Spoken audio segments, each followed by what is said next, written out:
So welcome class again. This is question 3 of the CHRP paper. CHRP, preparing people to be human resource professionals. Question 3, human resource paper. The paper is CHRP 001. So the employees of Lex Limited have complained to the management about lack of job descriptions.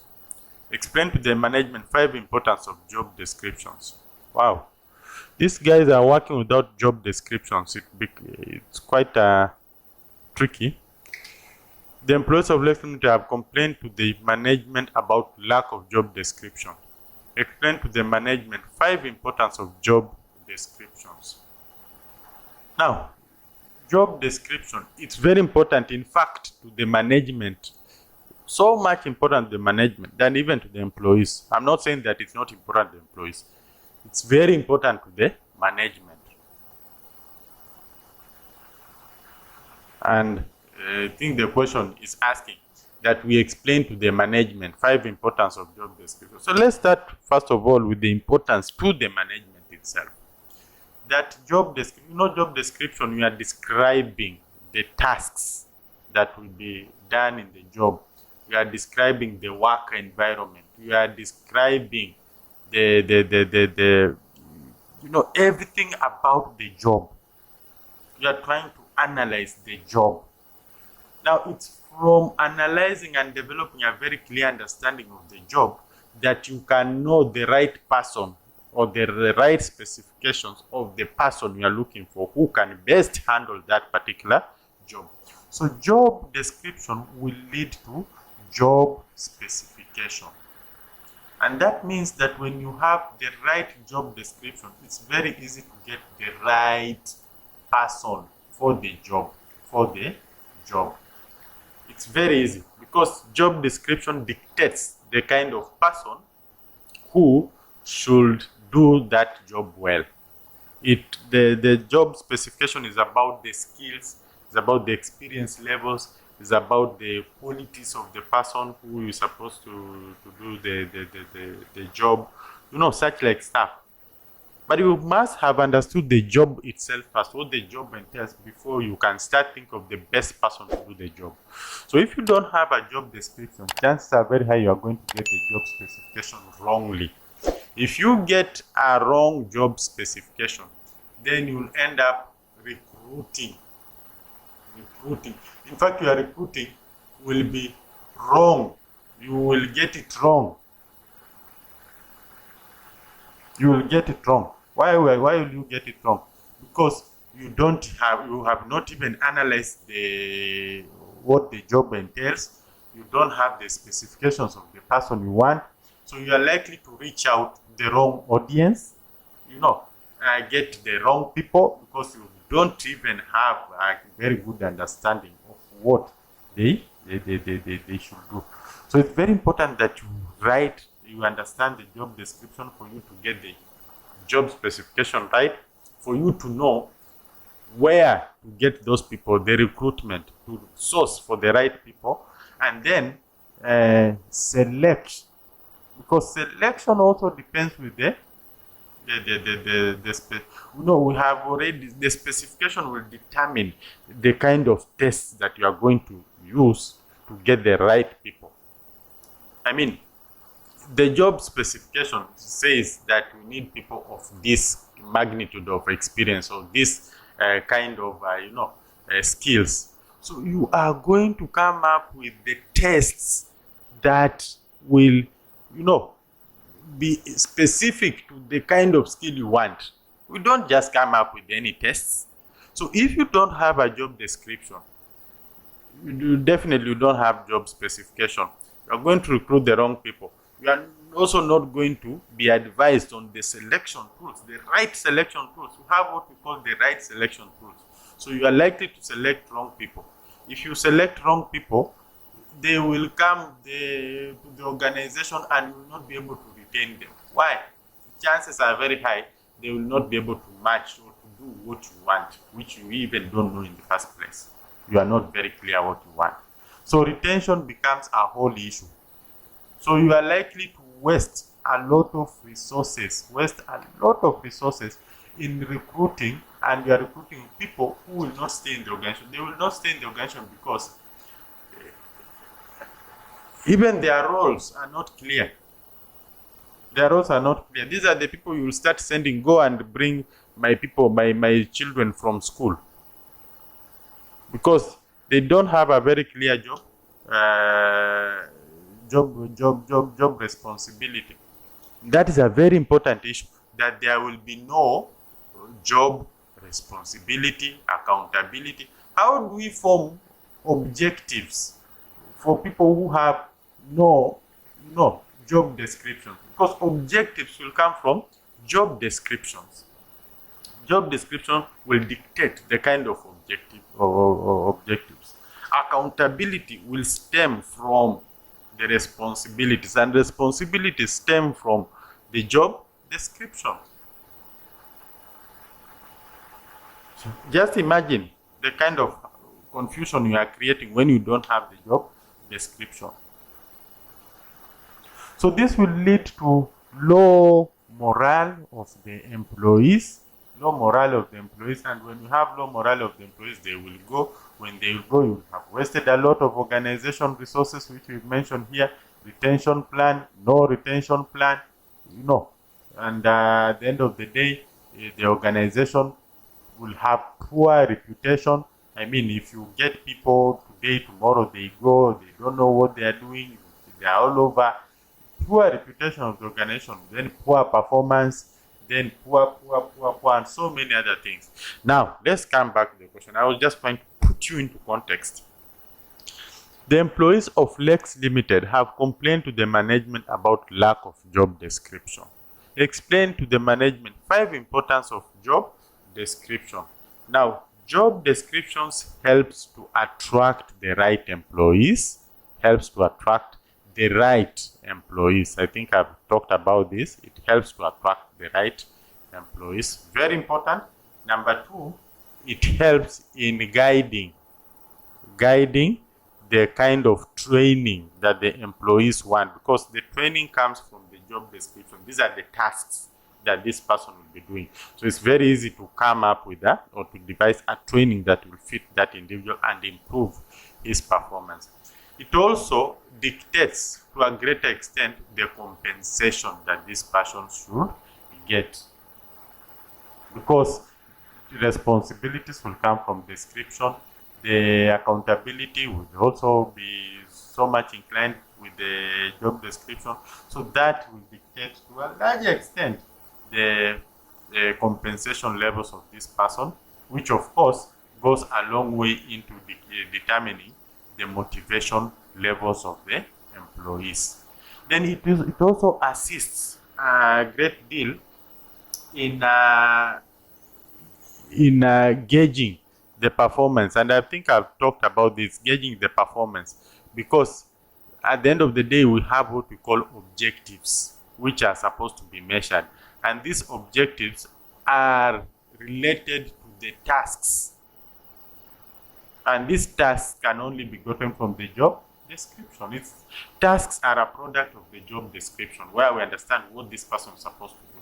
So the tasks will inform the objectives. The objectives will allow measurement, and the measurement will help in gauging performance, and perhaps that will also go a long way in motivating the employee. Then we also talk of it creates employee accountability,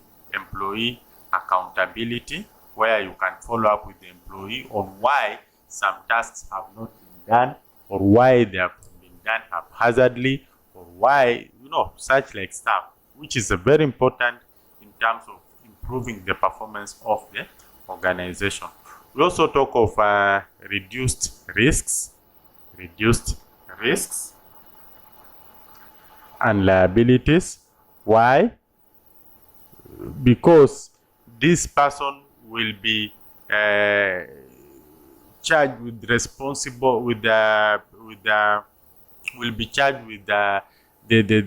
tasks that he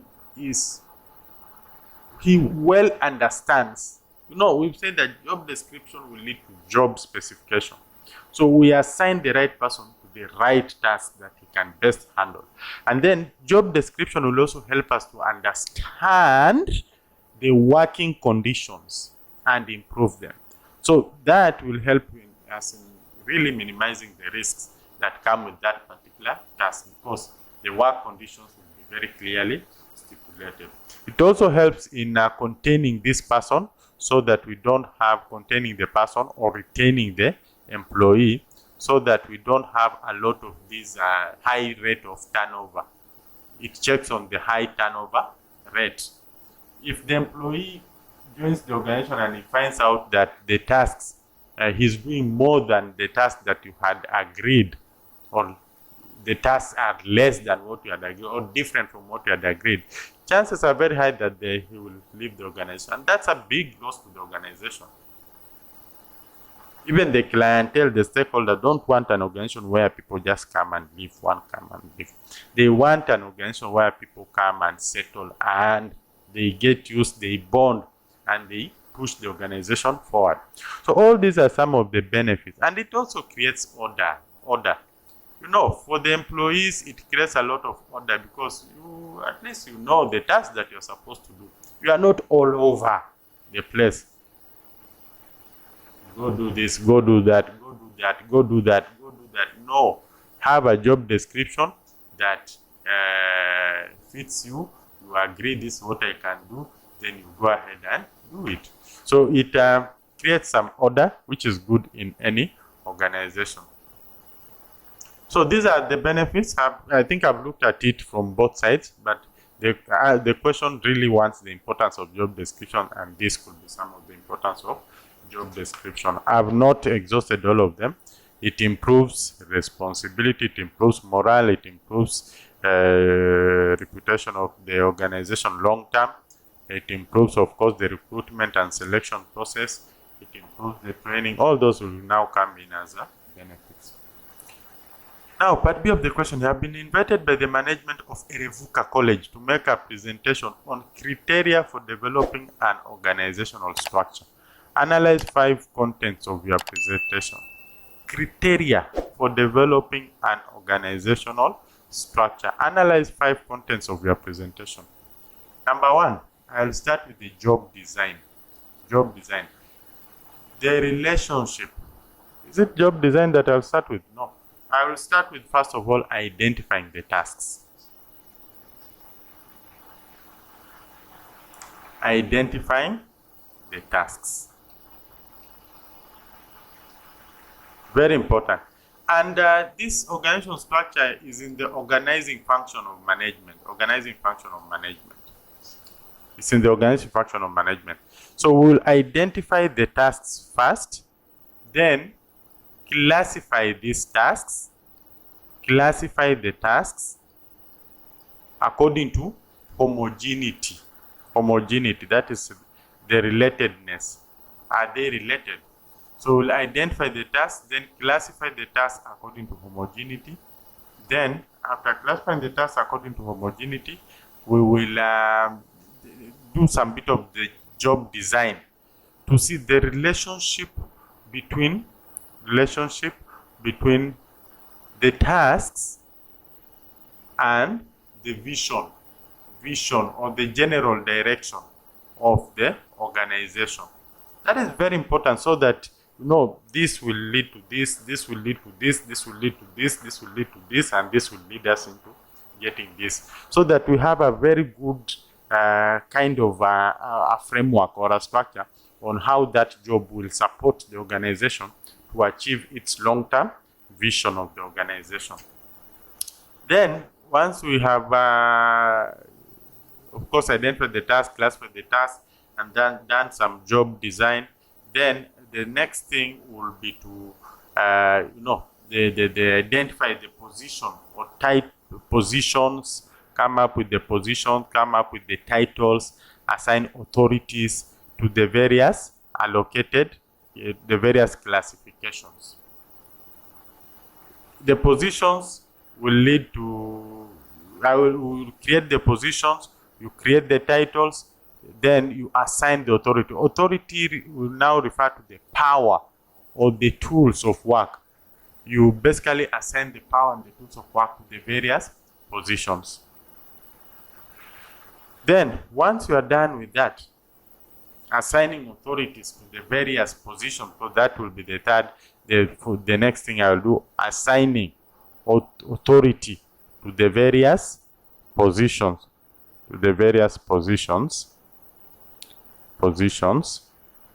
The next thing will be to assign now responsibilities to the positions, and the responsibilities will definitely come in with the accountability. So let's say you assign responsibilities to the positions. You've already given powers, what will enable work to be done. So assign responsibilities to the people who will do the jobs, and then after that, accountability or the report to kind of a structure. Report to relationship will now come in. Relationship will now come in, and this is to ensure or enable what we call answerability, that everybody is answerable to somebody, and that ensures that the job is actually done, so that by the end of the day, we will now have that structure that goes like this, like this. This is a structure, for example, that this person has the responsibilities here, he has the tasks here, then of course this person and this person are expected to do homogeneous tasks because they all report to this one person, and they are all accountable to this person. And they have the right tools, power tools. They have the right tools to do the jobs that are basically assigned to them in this position that they occupy. That is what a structure is all about, and it's basically puts organizing function into operation in an organization. So let me go back to the question again. You have been invited by the management of Erevuka College to make a presentation on criteria for developing an organization structure.